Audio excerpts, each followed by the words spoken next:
It's Do It in Public with Stefan. Do it in public. You have nothing to hide. Start using the internet. Join the ride. Okay, so it's the first time when in this show guest comes for the second time.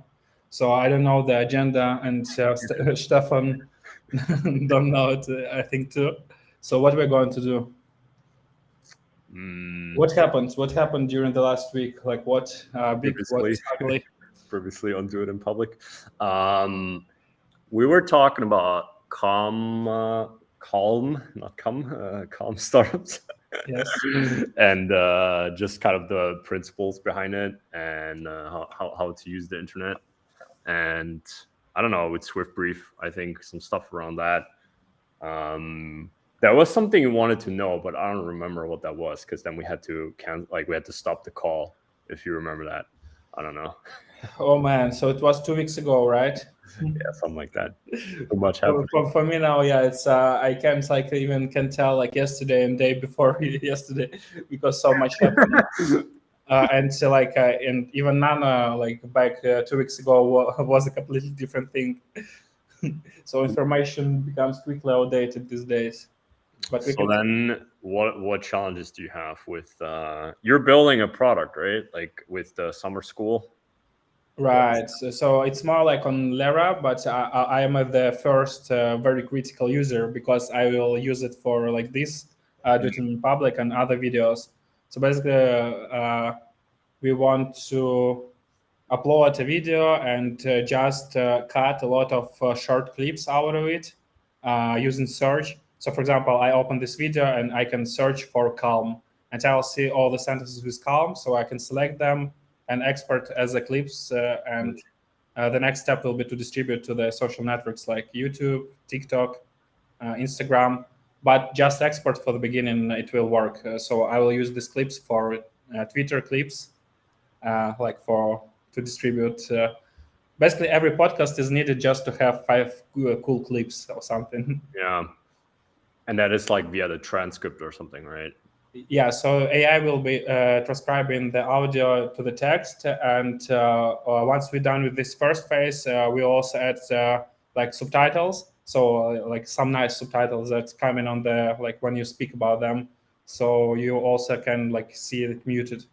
But very first step is just let me cut clips very quickly, because now I'm wasting a lot of time on that.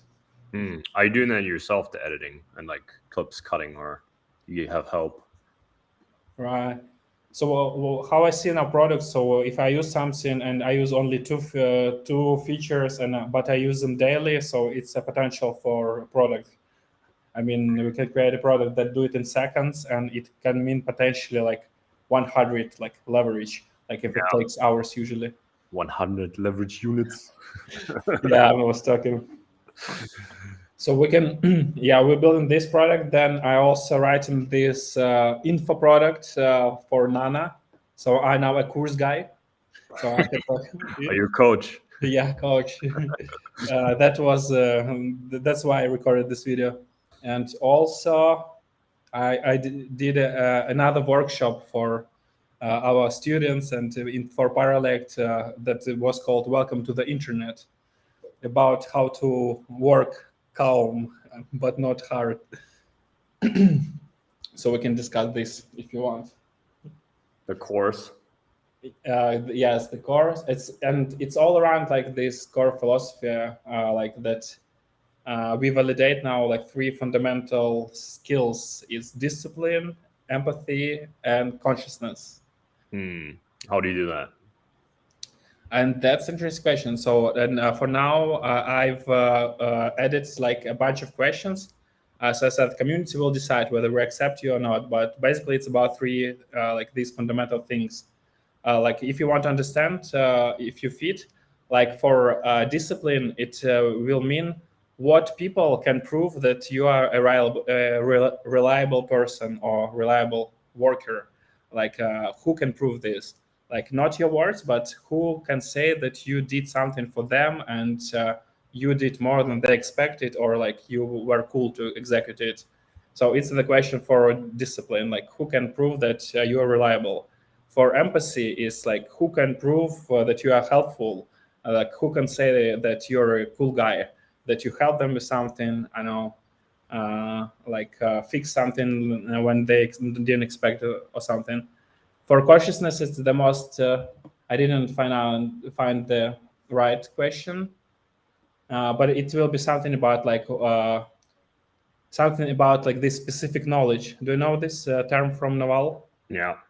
Yeah, so it will be like, what is your specific knowledge? But you will never have answer. So it will be like, what is your skill that people value you for? What your like feature that you don't like? What your feature that people don't like?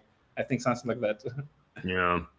Yeah. So it's more like self-awareness then. It's like not like from people around, but it's more like from you now. Yeah, like tell Right. something about you. Right. Right. And what is something you like? What would your ideal answer look like for that? I mean, for me, it's not even about the answer. So I need to understand that the person they understand like what I'm talking about. So Mm, I don't need to like force you to like read my course, because I already knew that you are disciplined, that you're like building stuff, that people like you. So I know this question asynchronously. sure. Like, I mean, some people that I like you. So it's a good. So you're already validated, but like for newcomers, so we'll say like we'll definitely won't accept everyone, and we'll kick you off if you're a bad guy. So they for them we'll need like these questions, but basically all I can do, and I can say, hey Stefan, look at this guy, here's what he did, should we accept him or not? And you can say, I know something sneaky about him, and we will think more about him. Mm, So it's more about voting, and we will have like more and more like these core members that we trust to. okay. Right. I mean, I guess there's no real answer to it, or like no right one answer, Yeah, right? yeah. So And it's like kind of you're productizing people, validating, if you call it validating. and that's completely it's true answer. So that's I call it like productized skills, monetized skills. Mm, I mean, it's all like monetized skills. Like I think sounds scummy, right? But it is like what it is. So it's monetizing yourself, right? Productizing yourself, and also living happy life. Like that's important. I mean, I guess it's like it sounds very Naval inspired in general. Oh yeah, so we will use Naval like as a like core. And remember my idea that I want Naval to invest eventually. Hmm. So that's how we'll get Naval to invest. I'm pretty sure. So Naval, if you're watching this, I can do my private hour for free with you, man. No, he needs to pay double because he has money. Yeah. I'll cut this clip. So I would use this app to cut this clip immediately. One other thing, what I would like to have from calendar calls, it will be cool if they like upload it immediately, so I don't need even to process them. So imagine we are on the call, I recorded the call, and the result is uploaded podcasts on YouTube with the intro slide, No. with everything, and with clips that are scheduled to distribute. And the only thing that it takes for me is record a call. Yeah, I mean, I've built something with like call recording before based on Zoom and I think Google Meet. I mean, generally they all offer it. I'm not sure YouTube lets you upload something via API, but I do think I've seen something similar. It's more, I guess, around like how heavily edited does it need to be, right? Like these videos are kind of low touch, right? Like editing. But I guess we'll be, we'll see how We'll make them. how Very crazy nice. the AI editing will get, Right. at some point. I mean, Loom, for example, they already cut out your like Right. what is it, like your weight, like your sounds, like like that shit. Mm. they already do that. So I guess that would help. Sometimes it cuts off like a word that I'm saying though, so it's not perfect yet, but maybe we'll get there. So I guess like for these kind of low touch, like for the videos that I'm doing, like these build in public videos, that's basically what I'm doing, right? Like I'm just recording a loom. I mean, it's not a call, but it's a loom, and I walk through like presentation, and then it's like, oh, here's the loom.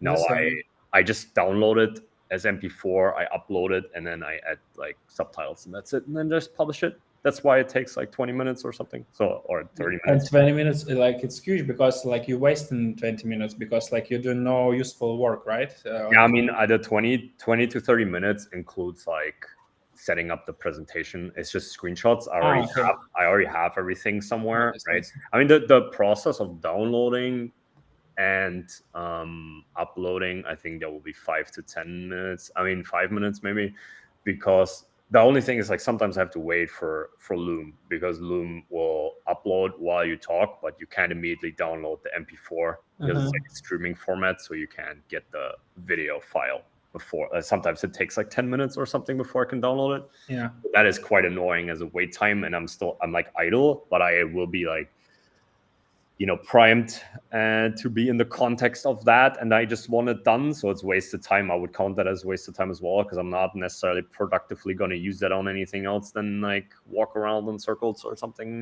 work to the kitchen and eat some shit that I shouldn't be eating. So yeah. I just realized how funny it is, because like they created a Webfirst product that says and said like, you don't need it locally, we just upload it, and now you have problems because you want to download it.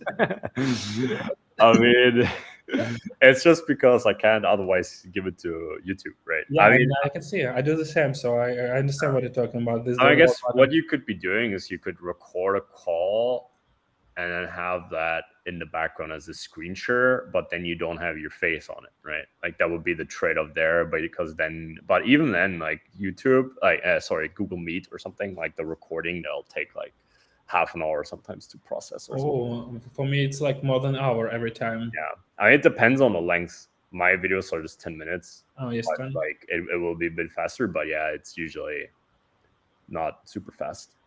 But yeah, I mean, I agree with you. Like, from the moment where it's just, I actually talked about this today on LinkedIn with someone else, where we were talking about, because I joined the Pokemon, I call it Pokemon for Adults. So I joined the Pokemon for Adults game yesterday, just to cross-post like the build in public stuff that I'm doing already anyway. I might as well also do that on LinkedIn. It's just a bit of a different crowd. So I'm keeping the shit posting to Twitter, I'm keeping the like semi-useful stuff and put it on LinkedIn as well. And we were talking about like how much friction is to make a video, right? Like it's so much work to make a good video, and people are so worried about like, okay, the quality of the video and how polished it needs to be and whatever. And yeah, I mean, you know, if you wanted to really rank and get like tons of views, I think you do, because people just expect a certain quality of YouTube video, right? Like the YouTube people that I watch, they obviously have great videos, and it's like, I don't know, like a day of editing for every video or something, right? Or more, I don't know. But I think for me, what I'm doing now with these build in public videos, I'm really using a lot of things that I already have, like all the screenshots. They're from like ripped from pull requests or something, because we post a screenshot. If we do UI features, we post a screenshot of the UI so that I can like review it in the pull request. So I just take that and I put it somewhere into a Notion doc, where then I take out everything and then throw that into a presentation, and then I make the video, right? So I've reduced friction so much for me to make these videos that I can get it done in such short time that I can make these videos like every week, right? Which is the goal, because for me, I think too, and that's similar to building a habit and like building any kind of thing you want to do more.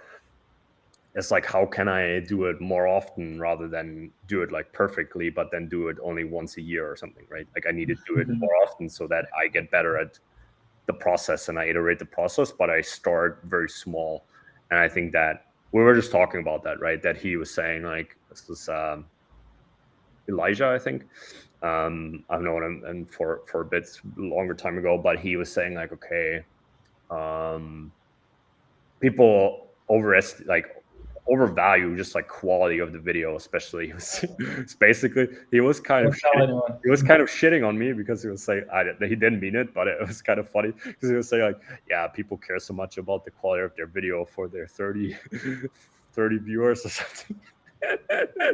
So he was kind of shitting on me, but at the same time it was kind of funny and kind of true, and it was like that for me as well. I was like really worried about like, okay, I need this to be like a perfect video, or just holding myself up to the standard of like someone has been doing it for a while. But if you think about it, it's just like comparing yourself to like Apple or something when you start your company, right? Because that's not how they started like 5 to 10 years ago, right? It's a really dumb thing to do. If I compare myself to someone that has been doing videos for 5 to 10 years or something, then obviously they're going to be amazing at it and I'm going to be like really bad at it. But obviously there's no other way to get better rather than like doing it, right? And so that's why I basically have committed myself to doing it for a year, right? Like I want to do it for a year every week. So it's going to be like 52 videos, and I will post like a reflection video on the month, almost like a retrospective for myself, basically. And that will be another 12 videos. So that will be like 64 videos. And hopefully by then I'm a bit better at making videos. I don't know. We'll see. But I think it's worth a shot, and then kind of see if I still enjoy it. I don't want to do it too often because I don't have time. It's more of a side thread, like it's a side bet. Yeah. But I think it's interesting, and I think I'm not aware of anyone doing this necessarily. Like there's a lot of like more polished like info content, maybe because that's more geared for YouTube, right? Like how to do this, how to do that. I mean, they're all written and scripted to be like searchable assets, right? Like they're more like blog articles, but just for YouTube, so optimized for YouTube search. And I think that there's people doing that, or there's some people that do like Arvid, like a podcast, and they've also posted on YouTube, but nobody that I know, at least, that's like just sharing like raw updates of like behind the scenes, right? Like there's people on Twitter that do it. They do it with screenshots. I've seen people do it on LinkedIn with screenshots of videos, and I was just like, why is nobody doing like a video where it's like a screen recording of like, this is our new feature and we launched a new feature, and then you see like the product doing its thing, but not just like, this is what we're doing and this is like why we're doing it. And yeah, see you next week, to see if the shit that we're wanting to do, if that's actually useful or not, and kind of reflect on that as well. I'm not doing it right now because I don't want it to get too long.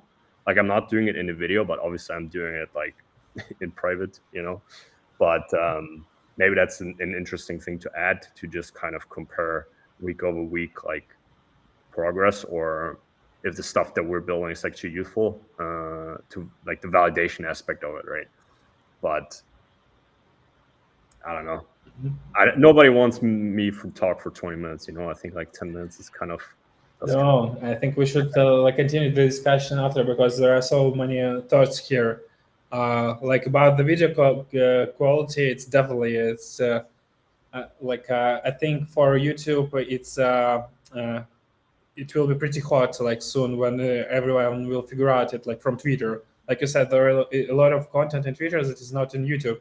And I was thinking about my videos, like, okay, so I have so much videos on Twitter that are not on YouTube, so I should upload them to YouTube, because it will make more sense to discover them.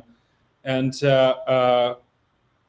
I think it will actually click to people when they will like understand that there are some like useful like this info content, right, that can be like recorded badly, but just deliver information. And I think it will be a lot of like videos like this soon, so they already appear. So that's the first point. Like as for video editing, so now how I'm thinking about stuff. So I'm learning to do something like I launched this podcast.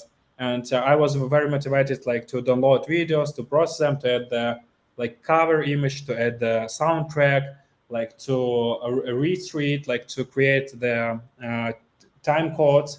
But like now I already have a system, and I just have a bunch of tasks that I should do, and I understand that I can like delegate it.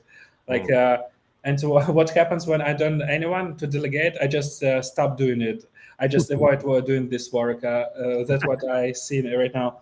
So for me, like 20 minutes, like it's huge. But when I release a video every day, like wow, it will be a huge like leverage. Like if it's like only seconds now, but not 2 minutes, and it's a big leverage because other dude he will try to do this the old way, and he won't get how to like produce so much as me. So it's also one cool thing.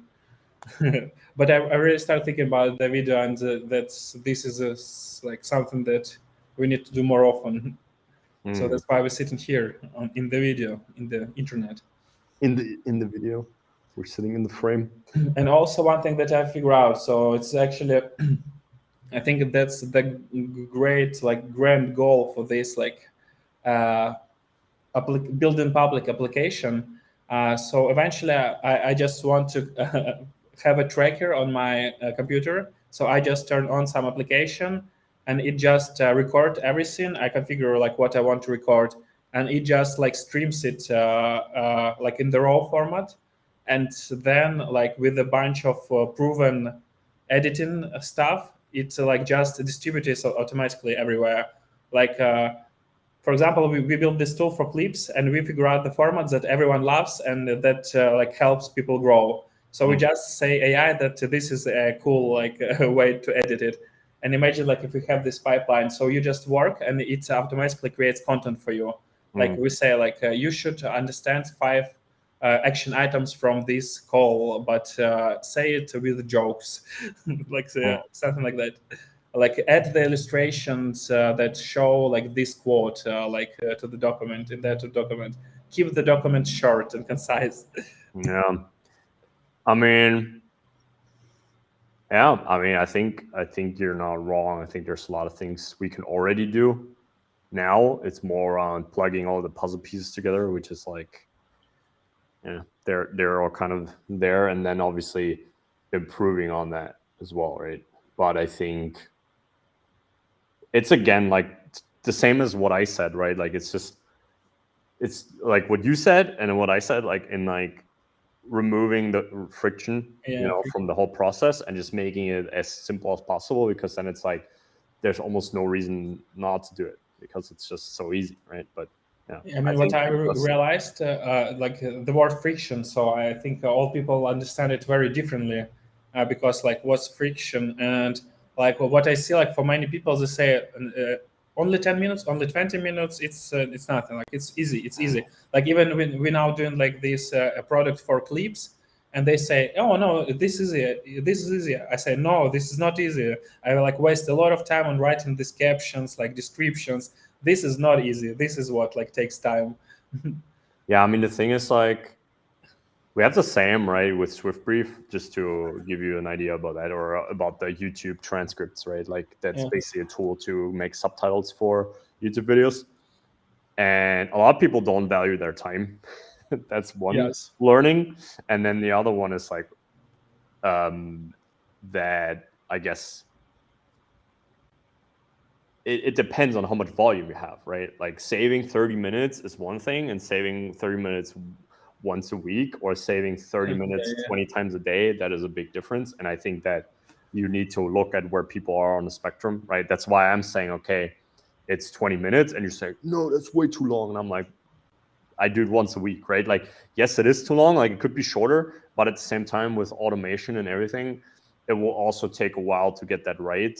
Like if your product does all of it, I think then it's fine. But if it's still like a bit in its infancy and I need to do a lot of things myself or I need to tweak them, or I need to make sure that the output is correct, right? Like then it's from a logical, for me at least, it's like, okay, I might as well invest these 20 minutes and see where I can pick off the problems. Because for me, in automating something, I don't want to necessarily automate everything right away. I want to look at different variables, like how often do I do it, how much pain does it cause, like whenever I have to do it, like how bad do I really not want to do it.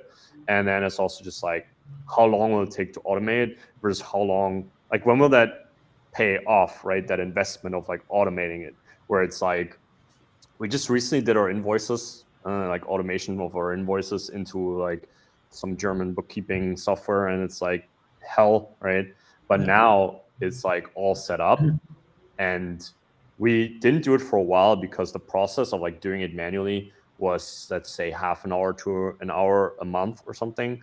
But now as we, growing more and there's more and more invoices and more, like it's not that scalable. So it gets longer and longer and longer. Then invoices get lost. There's multiple people involved because some invoices go to me because it's like not possible to put a fucking invoicing email in every software, and things like that. So that has become such a pain in the ass that we took a long time because all these tools that are there to automate it are not super great. I think they're, some are buggy, some don't offer certain things. And so it was like some research and then the setup. I actually wanted to build something for this, but I don't have enough time to do it myself. So someone else wants to build it.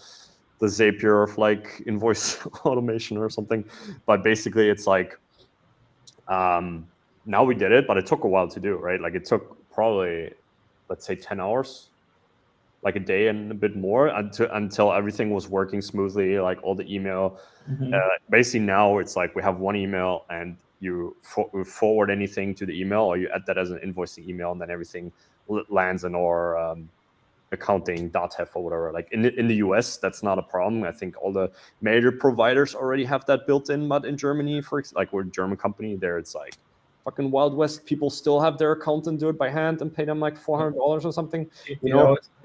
So that took like, let's say 10 hours. And now I'm looking at like, okay, saving 30 minutes a week or 30 minutes a month versus 10 hours of investment. That means that will take 20 months to break even, right? So as long as it was only 15 to 30 minutes, it was fine. But then it goes like an hour or an hour and a half, and all of a sudden your amount of like break even will shrink to the point where it's like, okay, this is not worth doing anymore, right? So first thing you can look at, okay, who can do this for me? That's the delegation aspect. And if it's like too expensive or not feasible to delegate, we're thinking about getting like a VA to do it. But then it's like there's some shit involved where it's like, okay, our accountant needs to give the final goal. So that will probably always go through the accountant, right? And so then it's like, okay, let's just fucking automate it and get rid of it forever. Now we're all happy but that's the whole thought process behind like, okay, what should be automated? Because if I would be able to have enough time in a day to automate everything, then I would, but then I don't get anything else done because there's so much stuff I would have to automate, you know what I mean? So it's a balanced decision always, for me at least. I don't know. There's some people that say like everything needs to be automated, and sure, if you have the time, then do it. But then there's other people that go with the status quo, which is like not automating anything. And I feel like I'm kind of in the middle where I need to have a good reason to do it. But as soon as I have that reason, I will do it, and I won't, be like, oh no, I can't because it's not important enough. So it's like this point of, what is it? Escape velocity, where I want to escape the problem, and then I will. I don't know this term. But it's cool. Like too few people understand this process of automation that you mentioned. Like I don't know, like too few, like less than percent. I discuss this thing often, but like to understand completely, it's very few people. And what is cool, like I think non-technical people understand it more because they naturally try to avoid code. And I love when like some problem solved, like even without any technical stuff. Like it means like it's the very simplest process, like that even don't need automation. So that you can even optimize the process before the automation, right? And virtual assistant that you mentioned, like it's something that very few actually use, but it's like the first step to automate something, right? To delegate to person. Yeah, I mean that's like, because we talked about calm businesses, right? Like last time, I think that's also one of the major steps, and it's also something I generally look at doing, right? Like, can we delegate this to someone else and let them do it? But for some things, it's just not feasible, and it doesn't always make sense, right? But there's also things that I can't automate. Like, for example, I could write like automated cold emails that are just hyper generic and nobody will ever respond, but that's kind of like misses the point, right? Where it's like, okay, I still need someone to go in and let's say write the first line at least custom or something, so that people will feel like it's written for them, you know. So I think putting like one hammer, you know, like one tool, you have a hammer and that's your tool, and then everything is a nail, you know, that is very common behavior, that people know one thing. I think we talked about this last time as well, about like developers, right? Like always wanting to write code for every problem. That is the problem, right? Like you're looking at your toolbox and you open your toolbox and it only has one tool and it's a hammer, and then everything is like a nail, and everything needs to be solved with code, and everything needs to be automated, and everything needs to be solved with this or that or whatever your approach is. And I think just being more, having all these tools and being like able to make an educated guess, I think that you need to understand different perspectives, right? And evaluate the problem from different perspectives. And I think that also comes with like, you know, first being open to learn about these things, and then also with experience. I think it's just two things, right? That, and like you said, people that are non-technical, I can get that because they don't know how to program. A developer will say like, okay, yeah, I can automate it, and they will want to write a script. They also don't want to use a tool for it and be But every script is a problem, right? So that's the biggest issue. But because they can, because they know how to, you know, that's why they want to do. But it's also like such a most people just forget about the maintenance. Yes, that's huge problem, right? Cool. Yeah, very interesting, because that's something. So I just realized. So yeah, we discovered like this Calm company. So that's what we're building with Nano. So yeah, that's the right term. So I think we'll be using it, because definitely. So what I'm saying now, like to everyone in parallel, like stop working. Like the old work is outdated. So you can just stop working. So that's the first step. So the second step, find down 1 hour in your day to post on Twitter what you did today, because the old work is outdated. I mean, we are paying you money. We're saying what work is outdated, what's not. Like, why worried? Like, you just can stop working and just start tweeting to showing. And it's hard. Like, people don't want to stop working. They want to keep busy working. And they want to say, oh no, not this week, not this day, no, because I need to launch projects, and the next week, no, I need to launch this. But no, like man, you can just stop working. Like, you don't have work. Like, don't say me that you're busy, because like I'm giving you work, and I said that you don't have work. But people, like, it's very difficult, like, for them to understand that. That they need, so they work like is this now. I mean, it always was like that. Even when we like used new technology, a new tool, always was a group of people who said, no, it's wrong. Like, we should use this tool and that tool. For sure, we can use like 10 different tools. Like, they all usually pretty the same. But we need to find one and just stop it there. Like, just make a decision instead of like change it all the day. But now, like with Twitter, it's like the scariest tool ever for everyone. I don't know why. Because Elon, I think.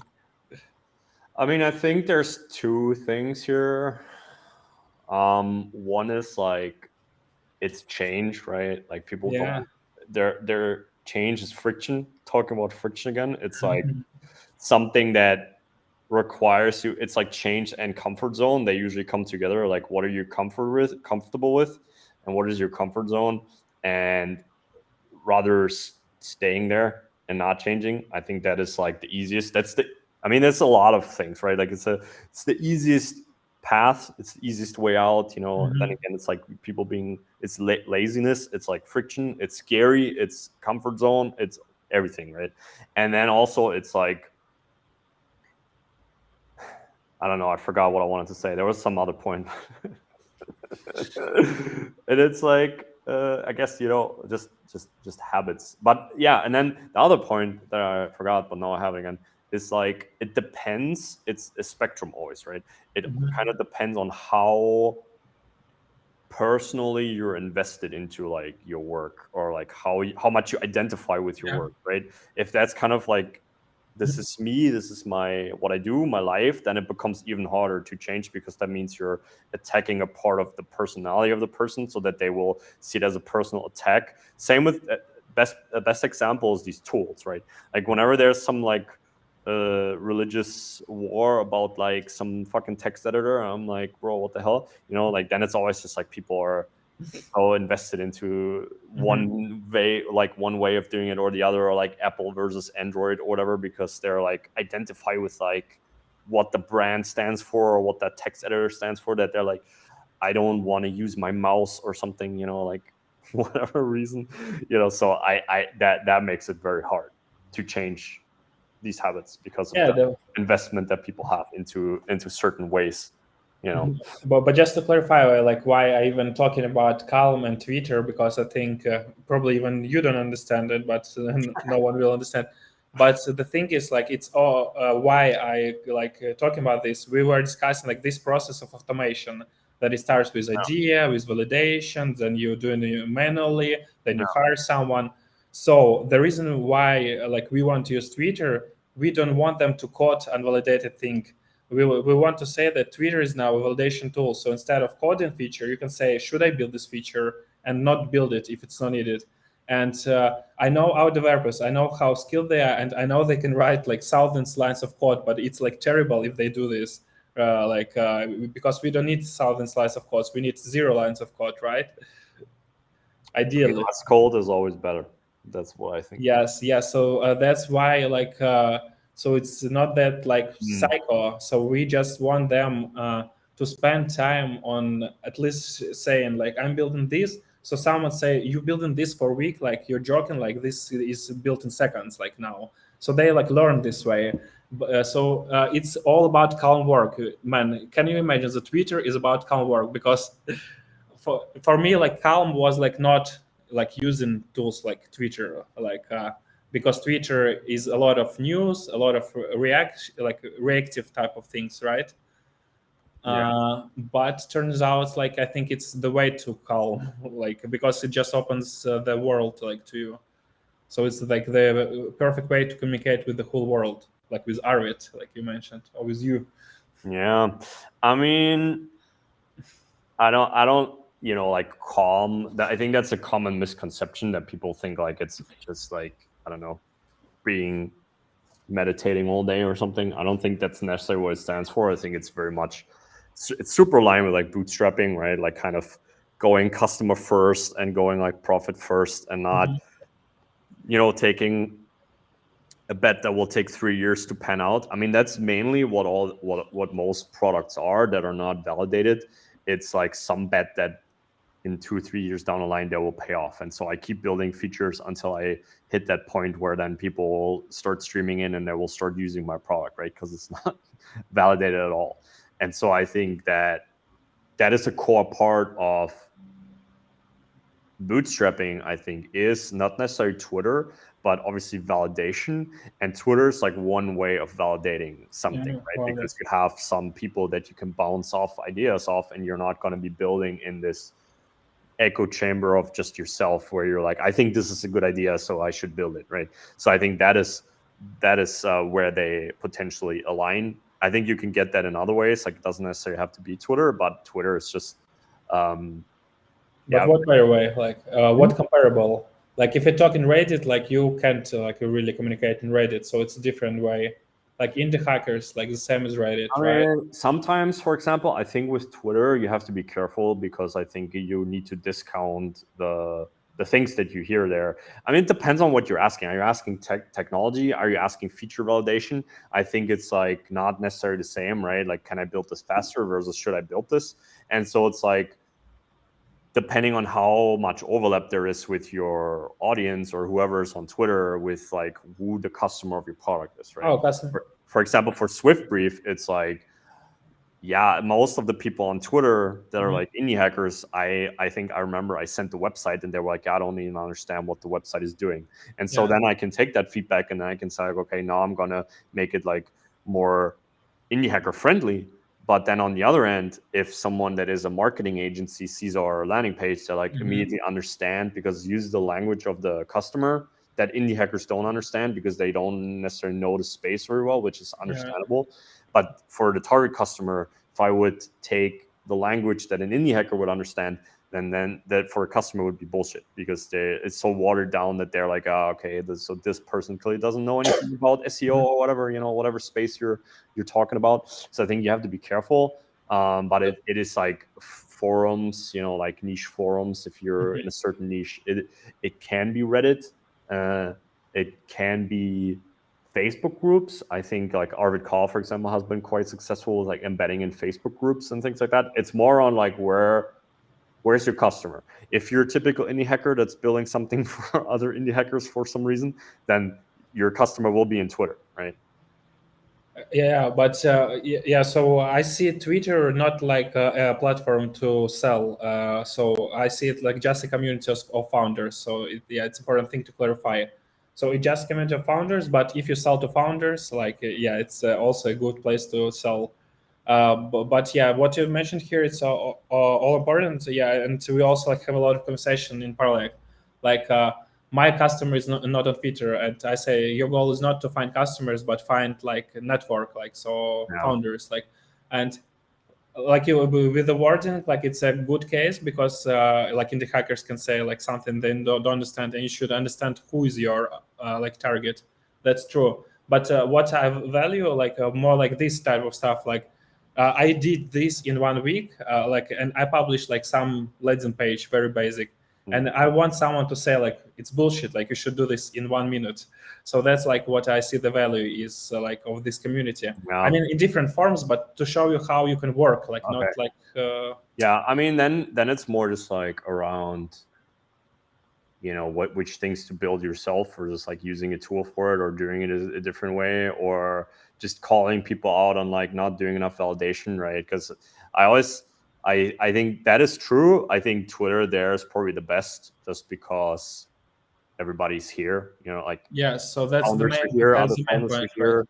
And like the ecosystem is just here, and I think that's true. I would just be careful with like making the differentiation between like, okay, what should I build in terms of features because that's what my customer needs, versus like what should I build in terms of like, or how should I build it, right? That's more the question of like, or what should I build in terms of, does it strategically make sense to build this myself or whatever, right? Like that process, I think that makes sense to do. But probably the only way to learn it, and probably that's the reason why me and you understand it, is just to like went through to do something wrong. So probably that's the only way to learn. Oh, okay. So now I don't need to listen to everyone.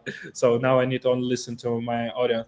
Yeah, because it's pretty clear for us, but it's very difficult to explain to people. Like, so you have two audiences. You have this audience for a product. You have this audience. So I bet it's a bit confusing in the beginning. Yeah, I mean, the thing is that I hear more often is like for building public stuff that it's just too much work, right? And like pleasing these two audiences is like too much work, right? Where it's like, okay, one audience is buying and one audience is like helping me build like a good product or whatever you want to call it, like build the right things. And then it's like, it is work. And I guess worst case, you will always gravitate more towards the audience that's giving you money, because that's more clear return on investment, right?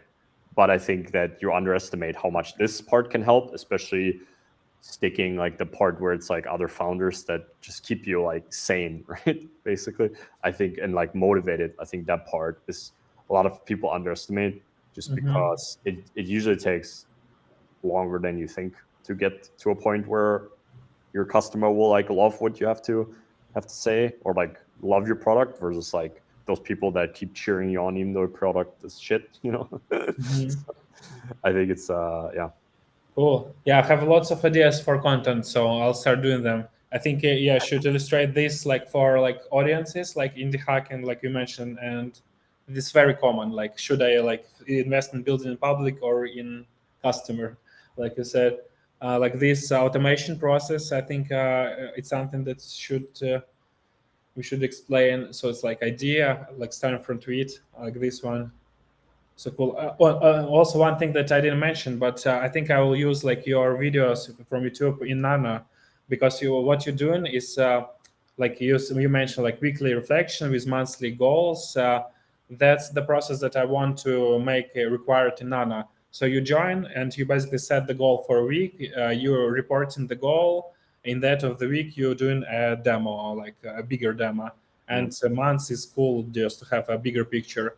So that's cool that you're already doing it. Yeah, I mean, I'm not doing necessarily exactly that. I'm doing I'm doing weekly updates, but that's Right. mainly just like, okay, what have we done since the last update, which I Yes. do Wednesday to Wednesday. And there I'm just showing, okay, this is what happened. I'm currently not showing not setting new goals, right? Like I'm not setting for the next week, I want to achieve this. Maybe that's something I mentioned that it might be smart to do, right? Because then I can do the next week and then I can look back on like the Yes. week before and say, okay, did we actually execute on all the stuff that we wanted to execute on, or did we get hung up somewhere? And then we can reflect on why did we not get the shit done, basically, right? Like that's something we could do. But and then the other part that I do is like monthly, and then it's mainly just like I do like the good, the bad, the ugly, right? Like it's like what went well, what like went not so well and needs to be improved, and then it's like what are things that we shouldn't be doing at all that are like blocking us from doing other stuff. But it's not exactly the same as what you said. It is in the same cadence, but the content is not necessarily 100% what you want to do. Well, one of the things that I want to say in Nano, that's like fuck the rules. Like even like Nano rules, like don't like take them like too seriously. Like it's more because I feel that people need these rules. Like that's why we added them. But like this way that you describe, it's like perfectly like cool. So we can probably even mention like here's our recommended way, but here's what Stefan does. Like it works well because he like the core things why he's doing that. Like he's doing not like to like I don't know to has a check in calendar. He's doing to figure out something, and you just need to learn to figure out something. Like that's the main idea. But I like it. But I think like this, like your model, it's more like it looks more easy because you're not committing for a week. So it's probably easier to start to. Yeah, I mean, my main consideration is like the length of the video. And I used to have a newsletter where I did this like monthly stuff, like the monthly reflections. And then I would always say like, okay, these were the goals for last month. This is what happened. And here are the goals for next month in like OKR format, basically, somewhat. And then like I would do like, okay, success, like 20%, 50%, 100%, whatever success metric we had for that specific goal. And I think it becomes a lot, right? So now I was just like, okay, let's just say what we did in the week before and not necessarily set like expectations for the next week. Just makes it easier. Plus, and there's always shit that goes wrong, right? Like there's almost never a time where we actually hit all the goals, and I think that's okay as long as everybody's doing their best to get as much done as possible, right? Like there's always things outside your control that you will face, or things, that just don't work how you were expecting them to work. And I think that is perfectly fine. And I That's think the main lesson to learn. yeah, and I think it's like, just it's an accountability metric, but I think that is more like accountability, right? Like setting goals and then holding yourself accountable. Okay, how did I perform towards these goals? Or even just like the reflection part, I think that's what people not do enough, right? Think about like, okay, they set goals, but then they just like, okay, whatever, then they do, and then they never take time to see like, okay, did I actually do this? And like, why did I not do this? Like what kept me from achieving this, right? I think that's like that's the more important part even than like setting the goal, is like figuring out what's going wrong and like steering, like doing course adjustments, basically, right? Like, okay, I need to like follow up on this more, or this is actually not that important, so it shouldn't even be a goal because it's not, these other things are more important, things like that. I think that part is still missing in these videos. Maybe I'll add it at some point. I just in the newsletter I made the mistake, I put too much too quickly, and then I got kind of tired of writing it. So then yeah, it's stopped typical at some stuff. point because it was too much work, and that's the thing where I'm like saying like, okay, I need to see how I can keep it like somewhat lean in order to not burn out on it too quickly. I think that's kind of just how I approach it right now. And it's also for the reader, it's just a lot, you know, or like the listener or whatever. It just becomes a Yeah. lot. So I think it's a fine line to walk. Cool. Yeah, you should write something for this non-agreed playbook because I want like every chapter to made by someone. So if you have probably something ready, uh, as you mentioned, something very short, concise, and practical, like how to reflect, like Stefan methodics, like see it like I even like put the 1 hour timer. Like the first exercise is to read novel, and you need to like to dedicate 1 hour of focus time. And I even included like 1 hour timer from YouTube. Like here is a timer if you don't know how to use timer. And so basically, like if it will be very instructional, like you say, like I don't know, like take everything away, like put like and take a photo from like of your like notebook, like and pencil, like set the time. Like here is the questions to answer. Like I think this will be like the most powerful like content. Writing SOPs. Right. Yes. I mean, I think I actually have something on that because it's also I part of definitely that should. template. It's already a Notion template, I think. Cool. Let's see how to integrate because you know it better than me, and we can just make it like better, and it will look like cooler when people see that this page is made by Stefan. Are you saying my content is shit? Yeah. Thanks, man. The next person dabbing on me. Okay, so should we stop the recording? Yeah, man. Let's do it. Do it in public. You have nothing to hide. Start using the internet. Join the ride.